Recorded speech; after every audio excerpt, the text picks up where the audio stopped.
Во опозицијската партија која вчера победи на изборите не стравуваа дека во вториот круг ќе биде мала излезноста. Напротив, веруваа дека ќе биде поголема од сега затоа што парламентарните избори ќе бидат поголема мотивација за гласање. Победата ја нарекоа политичко цунами што ќе финализира со испраќање на СДСМ и ДУИ во опозиција, со кои вела дека немаат никаква потреба да преговараат. Гласовите на Бујар Османи, тоа се гласови на граѓани дадени за тој кандидат. Ние ќе продолжиме и како што видовте и од оваа пресконференција. Што истакнувам? Време е да тргнеме корумпираната власт на СДСМ и ДУИ. И тоа се два субјекти со кои што сметаме дека во овој момент нити има потреба да разговараме, нити имаме потреба да преговараме.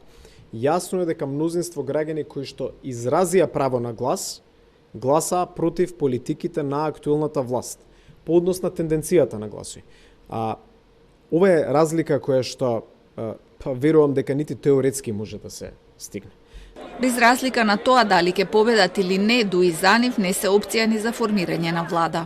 Во Македонија постоеше допред неколку години еден неформален принцип на коалиција помеѓу победникот и победникот.